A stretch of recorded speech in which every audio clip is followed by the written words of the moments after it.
नमस्कार दोस्तों, मैं रितेश स्वागत करता हूं आपके अपनी यूट्यूब चैनल ट्रेंडिंग वाला न्यूज़ में। यहां हम बात करते हैं सोशल मीडिया के ट्रेंडिंग पोस्ट्स और न्यूज़ की।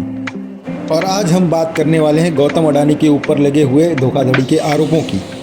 अमेरिका के न्यूयॉर्क शहर के ईस्टर्न डिस्ट्रिक्ट कोर्ट में अक्टूबर 2024 में एक मुकदमे की सुनवाई हो रही थी। जीरा कर रहे थे अमेरिकी सरकार के वकील और अमेरिकी जस्टिस डिपार्टमेंट के फ्रॉड सेक्शन के चीफ। इस सुनवाई में भारतीय उद्योगपति गौतम अडानी समेत 8 लोगों पर आरोप तय किए जा रहे थे। आरोप तय करने की इस प्रैक्टिस को अंग्रेजी में कहते हैं इंडीटमेंट।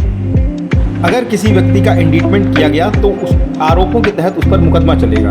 आइए जानते और समझते हैं गौतम अडानी पर लगे हुए आरोपों को, जो कि अमेरिकी न्याय विभाग द्वारा अपलोड किए गए हैं। गौतम अडानी को कागजों में भारतीय नागरिक, भारतीय एनर्जी कंपनी का संस्थापक और इसी कंपनी के बोर्ड के चेयरमैन और नॉन एग्जीक्यूटिव डायरेक्टर बताया गया है। और अब जानते हैं कि उनके साथी कौन कौन हैं जिनके ऊपर ये आरोप लगे हैं। जिसमें पहले हैं सागर अडानी, भारतीय नागरिक, गौतम अडानी के भतीजे और भारतीय एनर्जी कंपनी के बोर्ड के एग्जीक्यूटिव चेयरमैन।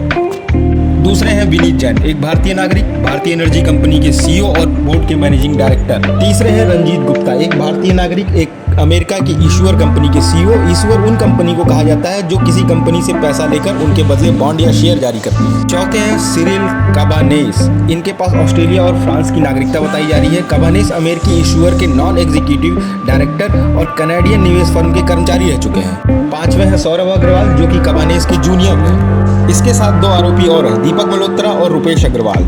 8 आरोपियों में से गौतम अडानी, सागर अडानी और विनीत जैन सीधे सीधे अडानी ग्रुप से जुड़े हैं। जिस भारतीय एनर्जी कंपनी की बात हो रही है, खबरों में उसे अडानी ग्रीन एनर्जी कहा जा रहा है। बचे हुए 5 लोग अमेरिकी ईश्वर कंपनी और कनाडा की निवेश फर्म से जुड़े हैं। अदालती कागजों में ईश्वर और कनाडियन निवेश फर्म का नाम नहीं लिखा गया है, लेकिन खबरों में यूएस ईश्वर की पहचान एज्योर पावर और कनाडा की निवेश फर्म की पहचान CDPQ बताई गई है। सारी कहानी भारत की अडानी ग्रीन एनर्जी, अमेरिका की एज्योर पावर और कनाडा की निवेश फर्म CDPQ के बीच आपसदारी से शुरू होती है। इल्जाम है कि अडानी ग्रीन एनर्जी और एज्योर पावर को कुछ सालों पहले एक कॉन्ट्रैक्ट मिला। इस कॉन्ट्रैक्ट के तहत दोनों कंपनियों को भारत सरकार के अधीन आने वाली solar energy corporation of India SECI को 12 गीगावाट की सोलर पावर सप्लाई करनी थी।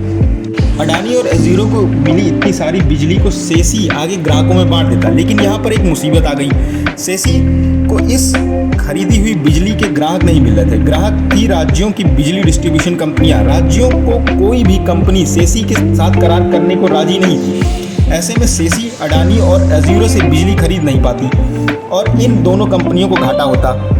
यूएस इंडेटमेंट के मुताबिक साल 2020 में गौतम अडानी, सागर अडानी, विनीत जैन और रंजीत गुप्ता ने मिलकर एक प्लान बनाया।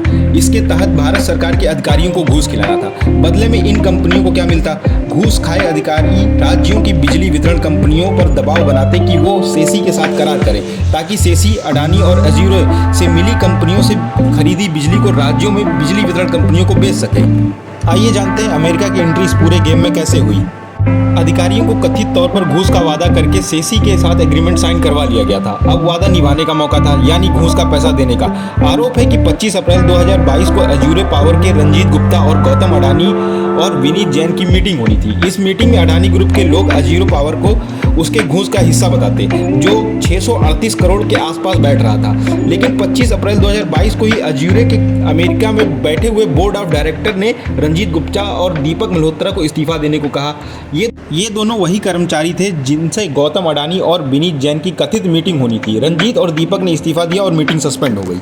आरोप ये भी है कि हर साल जारी की जाने वाली सालाना रिपोर्ट में अडानी ग्रुप ने घूस रोधी पॉलिसी के बारे में भ्रामक जानकारियां शेयर की हैं। अदालत ने कागजों में ये भी कहा है कि साल 2023 में एक बार सागर अडानी अमेरिका आए थे। तब FBI और SEC के अधिकारी उनसे मिले थे। उनके फ़ोन और सारे इलेक्ट्रॉनिक डिवाइस जब्त कर लिए गए थे और उन्हें अदालत में पेश होने का सम्मन और सर्च वारंट जारी कर दिया था। पूछताछ में अडानी ग्रीन से जुड़े लोगों ने फिर से गलत जानकारी शेयर की, ये भी इल्ज़ाम लगाए गए हैं इन पे। तो आपको ये पूरी जानकारी कैसी लगी, प्लीज़ कमेंट में ज़रूर बताएं। लाइक, शेयर, सब्सक्राइब भी करें।